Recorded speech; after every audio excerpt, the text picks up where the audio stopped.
9월 11일 오늘의 말씀은 스바냐 1장 14절에서 2장 3절입니다. 여호와의 큰 날이 가깝도다. 가깝고도 빠르도다. 여호와의 날의 소리로다. 용사가 거기서 심히 슬피 우는도다. 그날은 분노의 날이요 환난과 고통의 날이요 황폐와 패망의 날이요 캄캄하고 어두운 날이요 구름과 흑암의 날이요 나팔을 불어 경고하며 견고한 성읍들을 치며 높은 망대를 치는 날이로다. 내가 사람들에게 고난을 내려 맹인같이 행하게 하리니 이는 그들이 나 여호와께 범죄하였음이라.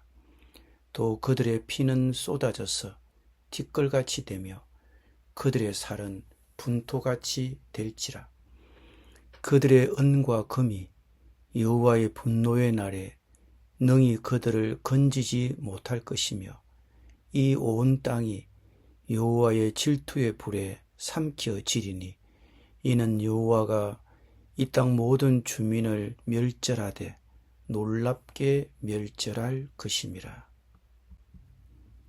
수치를 모르는 백성아 모일지어다 모일지어다. 명령이 시행되어 날이 겨같이 지나가기 전 여호와의 진노가 너희에게 내리기 전 여호와의 분노의 날이 너희에게 이르기 전에 그리할지어다. 여호와의 규례를 지키는 세상의 모든 겸손한 자들아, 너희는 여호와를 찾으며 공의와 겸손을 구하라. 너희가 혹시 여호와의 분노의 날에 숨김을 얻으리라. 아멘.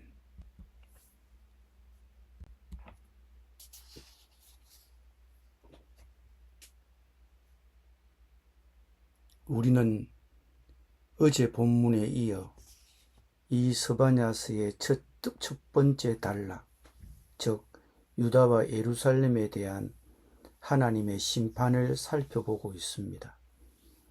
1장은 충격적인 반전으로 시작됩니다.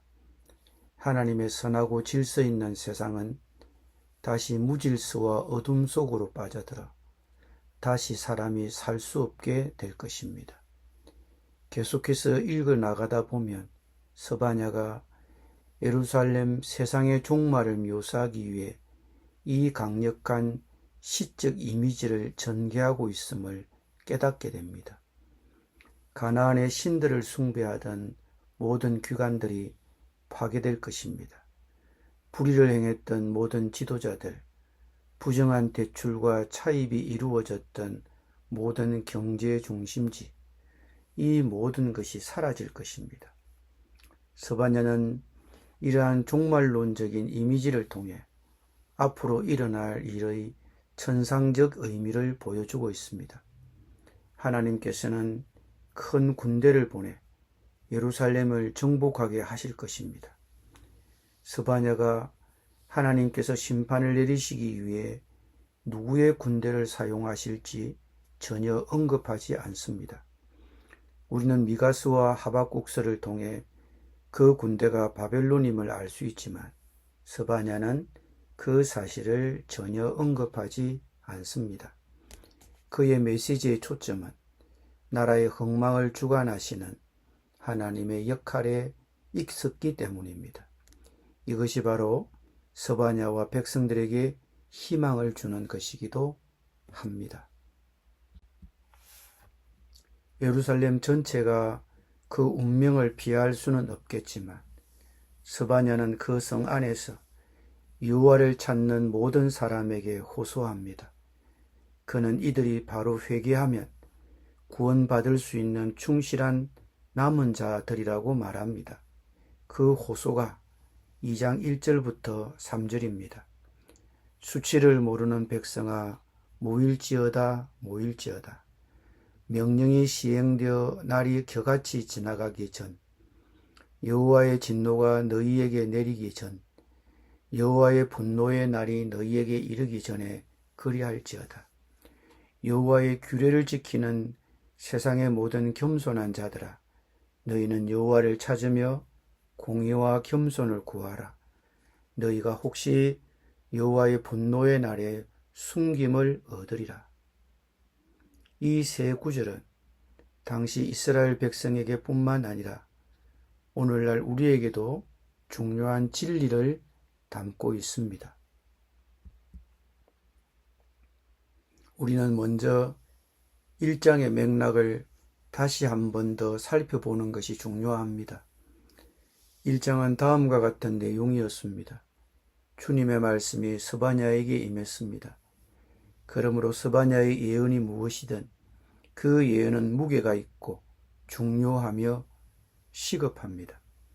이 말씀은 유다의 영적 역사 중에 어느 시점에 임했습니다. 이때는 불순종한 아몬 왕을 계승한 요시야 시대였습니다. 요시야는 백성을 하나님께 다시 순종하게 하고 개혁을 시행했습니다. 이에는 시간이 걸렸습니다. 백성은 우상에서 돌이켜 하나님께로 돌아오고 있었습니다. 그러나 요시야의 종교 개혁에도 불구하고 이스라엘은 이미 너무 멀리 가 있었습니다. 우상에 대한 숭배가 사람들의 삶에 너무 깊이 뿌리 박혀 있었기 때문입니다. 그들은 여호와 앞에 맹세하면서도 밀감을 가리켜 맹세하는 자들이었습니다. 하나님은 그들을 두고 자기를 배반하고 따르지 아니하는 자들이라고 단죄했습니다. 그리고 요시야의 교만은 그를 전장에서 비극적인 죽음으로 이끌었습니다. 그래서 예루살렘은 바벨론과 충돌하는 길에 들어섰습니다. 왕들 사이에 전환기였습니다. 여호와의 큰 날이 가까웠고 그분께서 심판을 선언하십니다. 스바냐는 유다 백성을 모으라고 외친 후에 유다를 부끄러움을 모르는 백성이라고 부릅니다. 스바냐 1장 4절부터 6절에서 유다 백성에 대한 묘사를 읽어보면 이것이 근거 없는 비난이 아님을 알 수 있습니다. 하지만 이 구절을 읽으면서 이것이 수천 년 전 유다 백성에 대한 것이라고 생각하며 거리를 두지는 맙시다. 하나님께서 유다에게 내리신 그 비난이 오늘날 우리에게도 똑같이 적용될 수 있다는 것을 알아야 합니다. 우리는 이 구절을 비켜갈 수 없으며 부끄러움을 모르는 백성이라는 묘사가 바로 우리 자신임을 알고 있습니다. 우리 역시 나뉘어진 충성심을 가지고 편파적인 회개를 하는 경향이 있습니다.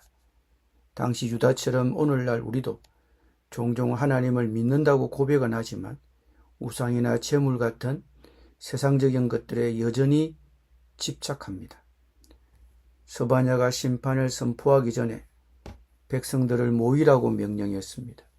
모이라는 명령은 잘못을 저질러 꾸중받아 마땅한 아이들을 모으는 것과 같습니다.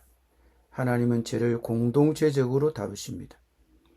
하나님은 우리 각자의 삶과 우리가 개인적으로 어떻게 살아가는지에 관심이 있으시지만 그분의 백성들이 어떻게 순종하고 온전하게 살아가는지에도 관심이 있으십니다.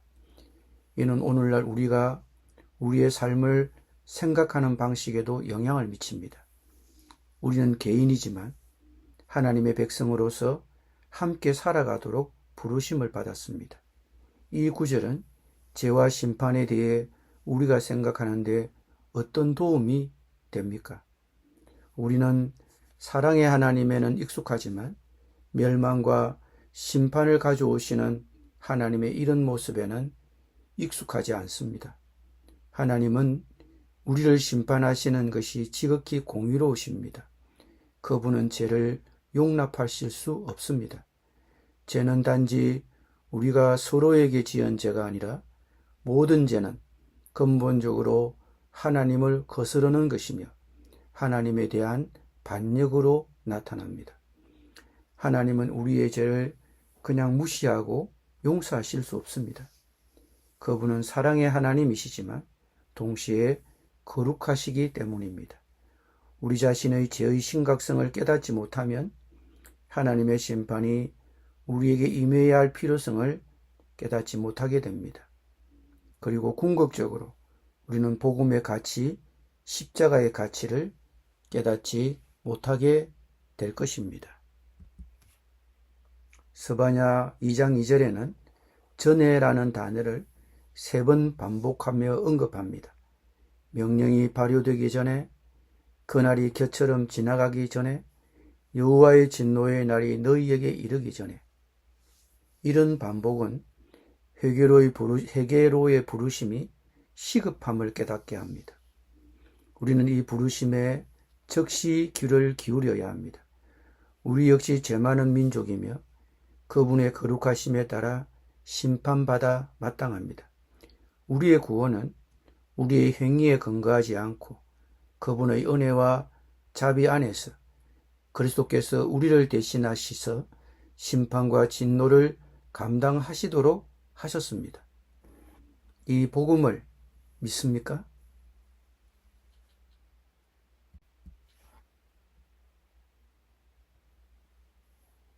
마지막으로 스바냐 2장 3절에서 하나님은 우리를 행동으로 부르십니다. 스바냐는 백성들에게 여호와를 찾으라고, 공의와 겸손을 구하라고 권고합니다. 찾는다는 것은 자신이 찾고 있는 것을 얻기 위해 찾는 것을 의미합니다. 그러므로 이 구절에서 명령은 주님과 의와 겸손을 찾으라는 것입니다. 우리는 어떻게 이것들을 얻을 수 있습니까? 이는 오직 그리스도 안에서만 가능합니다. 바울은 고린도서 7장 5절부터 13절에서 2가지 종류의 근심에 대해 이야기합니다. 하나님의 뜻대로 하는 근심과 세상적인 근심이 있습니다. 바울은 또한 어떻게 근심하느냐가 회개하는 방식에 영향을 미칠 뿐만 아니라 어떻게 회개하느냐가 회개의 결과에도 영향을 미친다고 말합니다. 세상적인 근심은 자기 이익에 따른 회개입니다. 반면에 경건한 슬픔은 경건한 회개로 이어지고 그 회개는 구원으로 이어집니다. 그리스도께서는 우리의 죄를 대신 지시고 우리에게 자신의 의를 돌려주셨습니다. 그분은 우리에게 의의 옷을 입히십니다. 그분을 신뢰하고 자신의 의에 얇은 누더기가 아닌 그분의 의로 옷 입을 것을 확신하십니까? 그분은 오늘 또 나를 부르십니다. 이 말씀을 지금 들으시는 분께 또 예수님은 또한 우리에게 지금 회개하라고 계속해서 부르십니다. 우리를 구원할 수 있는 다른 것은 없습니다. 기도드립니다. 주님, 나의 죄에 대해 근심하고 슬퍼하게 해주십시오. 나의 죄에 대해 슬퍼하고 근심함으로 회개에 이르게 하여 주옵소서. 예수님의 이름으로 기도드립니다. 아멘.